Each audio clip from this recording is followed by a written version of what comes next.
If you want to be able to send invoices with ease from anywhere, you're in the right place.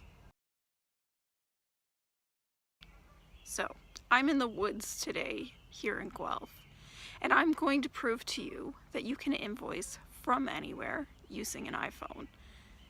Today I'm going to be using Xero software through the app on my iPhone to show you just how easy it is to do. It's pretty painless. We've actually shown this to some of our clients who aren't as tech savvy as some, and they love it. So now it's your turn. Oh, and don't forget to stay till the end because I have a quick time saving tip that you're going to love if you're using the Xero software.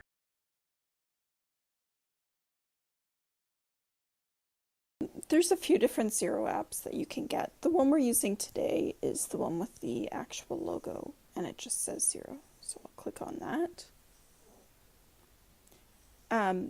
Instead of having to enter my password every time I'm on my phone, and to secure it a little bit better, I use my thumbprint to open it up. And that brings us right away into the last company we were in, if you've got a few different companies, and to the dashboard. And the dashboard's just like a snapshot of how things are doing. So you can see your bank accounts and your credit cards, any unpaid invoices you have, any unpaid bills you have, your total cash in and out, that sort of thing. Now, right from the screen, I can click on the check mark in the top of the screen and click on Create Invoice. But sometimes, if you're not the only person invoicing, it's nice to click in on sales and see, okay, there's an invoice here waiting for approval. And then there's 3 unpaid invoices sitting here. And you can see their status as well. So I do want to create another invoice. So I'm going to click on Create Invoice. You could also create a quote if you're a contractor, but for today's demonstration, we're just doing an invoice. Now, one of the things we love about Xero is that they try not to use too many technical terms. They try to keep it simple, knowing that, you know, business owners have a million things to do. They don't need to learn another language. So the simple question, who is it for? Let's answer that. So we're going to send another invoice to Hewlett Poppies Limited. We'll leave it dated as today, and I can select what day I want it due. So actually, let's go back for a second. When I click on dated for today, it brings up the calendar and it allows me to choose. So let's say this is being invoiced as of the 31st of the month. I have the option to do that. And I can say that it's due 14 days from dated or 7 days from dated. Or I can even say a custom date, and maybe it's due on the 1st. We're on invoice number 36. Now, items and quantities, because we filled out the top portion. Who is it for? What's the date of the invoice? When is it due? And what's the invoice number? So now let's go into the actual items. So to add an item, I just click where it says add items and quantities. But before I do that, you'll see here that we're entering in the subtotal excluding tax. These options can change in Xero depending on how you've set your defaults up. Most of my clients work this way, so that's why I'm showcasing it this way. So we're going to go ahead and add an item. So I'll click on add items and quantities. Item description, we're going to say LED sign, oops, if I can spell, on John Street entrance. And I've got an extra word in here. My fat thumbs are not allowing me to just delete it. Okay. Categorize to an account. So I select that. Now, if there was a default account set up, which you can do in Xero, it would go there, and you could click on it if you wish to change it. In this case, we haven't set up the default. So Xero's looking, and it's like, well, We think that the right account is this sales account, so we're suggesting that one, but you may know better, so you choose what you need. So they have their suggested account, and then they have the list of all the revenue accounts. And I could scroll further, but I don't need to, because in this case I am using sales. So I've selected that. It wants to know the quantity. So let's say there were 6 signs and they were $10,000 a piece. You can totally do that. Done. Wonderful. Now, let's say you're giving them a discount because of volume.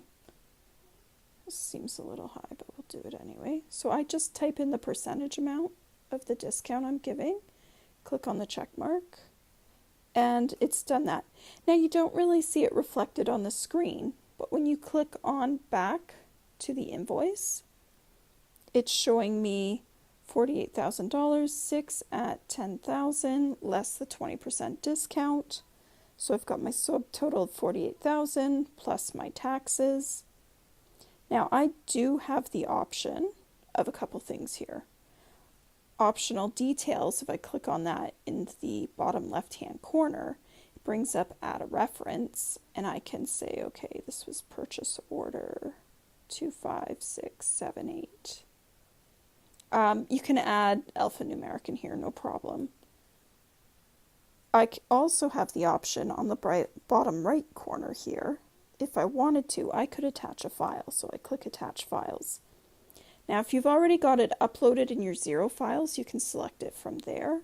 You can choose from the files on your phone, or you have the option to take a photo of something or choose a photo that you've already got on your phone.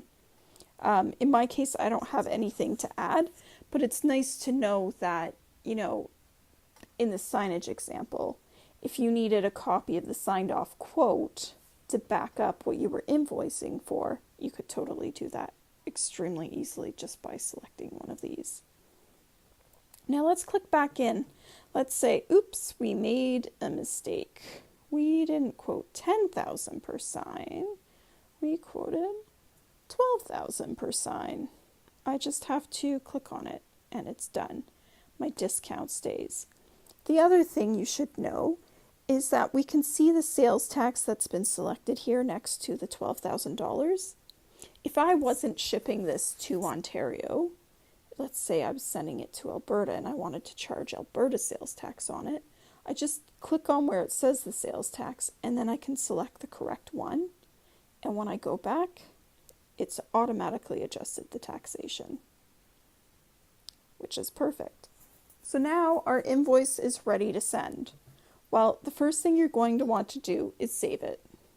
So when I click on save, it actually brings up 3 different options here, and they kind of build on each other. So if you click on save, it just saves it. It doesn't go anywhere, and it sits there as a draft. If I click on approve, I know that I've finalized this invoice and I'm ready to give it to the person. Perhaps I wish to print a copy for them and provide it with the signage. So when I click approve, not only does it approve it, but it also saves it. Then there's option to send the invoice. So I can email the invoice directly to them. And when I click on that option, it's saving, approving, and sending the invoice all in one click. Now it's just warned me that I'm using an invoice number I've already used. So I won't use that one. All right. So this template and anything in the square brackets, it'll auto-populate the correct link. This template has been created by Xero, but it's fully customizable. If I wish to, when I'm not on my mobile phone, I could log into my Xero software and I can customize this message to be exactly what I want on a regular basis. I also have the option to click in and make whatever changes I need to here right now. There's an option where you can send a copy to yourself as it gets emailed out or not. And then I just click send. So that invoice is now sent. And when I click into my unpaid invoices, I can see the status as sent sitting right there. If it was viewed by the customer or client, whatever you call them, you'd be able to see that there as well, which is kind of nice. Now let's say I'm going in and I see an invoice here. If it was from, 2 weeks ago and it was still only showing a cent, I'd be like, uh-oh, I'm not going to get paid on that invoice.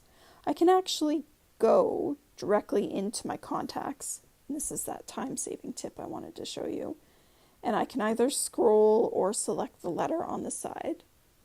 Click in on the contact, and right from here, I can make phone calls directly from my cell phone, or I can actually send an email directly from my cell phone as well, which is completely lovely and so intuitive to use. And I also have the option to create a note.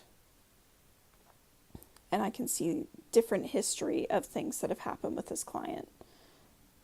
So I can say, called today to check junk mail for unviewed invoice. Now, I don't believe these things go to junk mail, or at least they don't seem to for my clients using that email address. Actually, they've found that these emails are marked as important if they're using Gmail as their back end. But just in case, it's good to make sure things are as they should be. So you just hit save and your note is there and you can see exactly what's been done on this contact. And there you have it. If you enjoyed this video, don't forget, subscribe, like, share. You can also follow us on social media using the handle @weareable, and that's AEBLE.